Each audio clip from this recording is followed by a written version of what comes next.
ATF তেলে diesel মিশায়, ATF তেলের তো রেট বেশি, তাই ওইটাই ডিজেল মিক্স করে। এটিএফ এ কি কি চলে, কি প্লেন চলে, হেলিকপ্টার চলে, প্লেন চলে।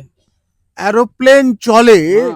সেই এটিএফ হ্যাঁ। মানে তাতে ডিজেল মিশিয়ে দিচ্ছে? হ্যাঁ, তাতে ডিজেল মিশায়। কেরাসিন তেলে জেবিও তেল ঢাললেই ডিজেল বনে গেল। এটিএফ এরোপ্লেন চলে, এই রকম একটা সাংঘাতিক ব্যাপার, তাতে ডিজেল মেশাচ্ছে কোথায়?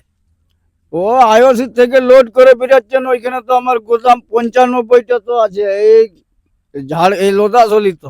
দুই একটা বলুন, হুম, দুই একটা গোডাউন বলুন। ও আইওসি থেকে বেরোচ্ছে, সিটি সেন্টার পেরালে 3-4টে গোদাম আছে, ফির একটু আগে গোদাম আছে, কাপাস বেড়ে আছে, রামতারকে আছে, কোলাঘাটে আছে, মেচেদাই আছে, পাঁশকুড়ায় আছে। নাম জানেন কাদের গোডাউন? হ্যাঁ, নাম জানেন কাদের গোডাউন? নাম হালকা ফুলকা জানি। বলুন না। হুম। বলবেন না? মানে না। কি করছে, ট্যাঙ্কারে এটিএফ কেটে নিয়ে ট্যাঙ্কারের মধ্যে ডিজেল মিশিয়ে দিচ্ছে? হুম। হ্যাঁ? হুম। মানে তো এরোপ্লেন অ্যাক্সিডেন্ট হতে পারে। অ্যাক্সিডেন্ট হচ্ছে, মরছে তো। সেটা কত পরিমাণে, মানে কত পরিমাণে ডিজেল মিশিয়ে দেয় একটা ট্যাঙ্কারে? কতটা কেটে নেয় এটিএফ? ও 3 টন 4 টন করে কাটেন, যেমন 10 টাকা গাড়ি 4000 লিটার, এক এক চেম্বারে 4000 লিটার করে আটে। কটা চেম্বার থাকে? 4টা 10 টাকা গাড়িতে আমার 4টা চেম্বার থাকে। মানে 3000 লিটার, 12,000 লিটার, তাই তো? না, একটা চেম্বারে 4000 লিটার। 16,000 লিটার থাকে। 16,000 লিটার থেকে 4 লিটার কাটলে 4 লিটার মিস করলে 4 লিটার না, 4000 লিটার কাটিং করে অরিজিনাল, আর 4000 লিটার পাইলটি করে দেয়। মানে আপনি বলছেন কি, এ তো মানে সারা বিশ্বের পক্ষে একটা থ্রেট। হুম। ওইটা ওই জোর চেম্বারটাই পাল্টি করবে, হ্যাঁ। সেইটাই পাইপ লাইনে সিস্টেম করা থাকে, সেটাকে লক করে দেই। হ্যাঁ। পাইপ লাইনে আমার যেমন 4টা চেম্বার আছে না, হ্যাঁ। 4টা চেম্বারের থেকে 4টা পাইপ আসে। হ্যাঁ। ভেলকে। হ্যাঁ। তো ওই যে জোন চেম্বারটাই পাল্টি করে দেই, সেই চেম্বারটাই পাইপ লাইনে লক করা থাকে। হ্যাঁ। আর বাইপাস থেকে যেমন অন্য চেম্বার থেকে বাইপাসে মাল চলে আসে ওই পাইপ লাইনকে।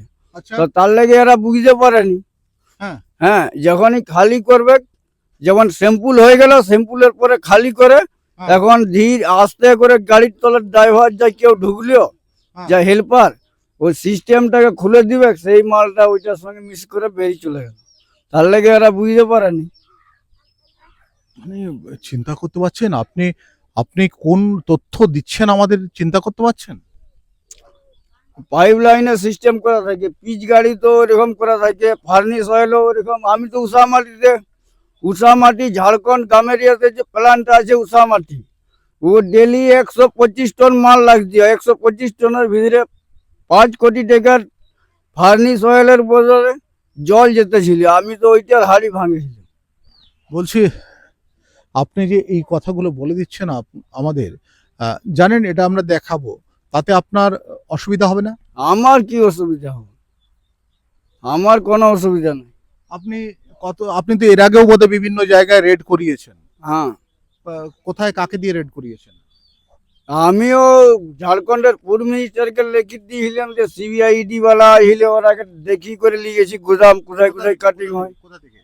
ওই ঝাড়খণ্ড থেকে আসছিল। এসে কোথায় দেখিয়েছিলেন? এ হলদিয়াতে যে যে গোদামগুলো আছে, গোদামগুলো সাইড থেকে দেখি দেখি করে নিয়ে গেছি। তাতে কি হলো? দিয়ে ওরা আপনার নিজেদের কোম্পানিতে রেড করলে, ট্রান্সপোর্ট বালাকে ধরলো। এখনো হচ্ছে? ও কোম্পানি এখন বিক্রি করে দিয়েছে রতন টাটাকে। হ্যাঁ। টাটা কোম্পানিকে বিক্রি করে দিয়েছে উষামাটি। আচ্ছা। এখন রতন টাটা লিজে যে এটিএফ এগুলো কি কলকাতায় এখনো পর্যন্ত? এখনো পর্যন্ত হচ্ছে। এখনো তো 110টা এখন গোদাম আছে, 110টা আমার গুণা আছে, 110টা গোদাম আছে। কোথা থেকে কত অবধি? এ লোদাসলি চক থেকে একদম হলদিয়া চক, এতগুলো? এতগুলো। বজবজও আছে অনেকগুলো, বজবজও আছে। মানে ভাবতে পারছেন, এটিএফ অর্থাৎ এটিএফ এর পুরো নাম জানো? হুম। কি? ওই এটিএফই তো লেখা থাকে। আচ্ছা, মানে এরোপ্লেনে যে ফুয়েল দেওয়া হয় সেই ফুয়েলকে বলা হচ্ছে এটিএফ, সেই এটিএফ এ পর্যন্ত ডিজেল মেশানো হচ্ছে। বুঝতে পারছেন কতটুকু বিপজ্জনক অবস্থা রয়েছে। তবে এই বিপজ্জনক অবস্থার কথা কিন্তু ইনি জানালেন। তবে আমরাও এটা শুনেছি, যদি কোনো সরকারি আধিকারিক দেখে থাকেন নিঃসন্দেহে আপনারা একবার ভেরিফাই করবেন এনার কথাবার্তাগুলো। কারণ যেভাবে রাস্তার ধারে ট্যাঙ্কার দাঁড় করিয়ে সেখানে বিভিন্ন জিনিসপত্র কাটিং করা হয় এবং তাতে ভেজাল মিশিয়ে দিয়ে সেগুলোর ওজনকে দেখানো হয়, সেটা কিন্তু যথেষ্ট যথেষ্ট চিন্তার বিষয় বলে মনে করি। আমি শঙ্কু আপনাদের সঙ্গে রয়েছি।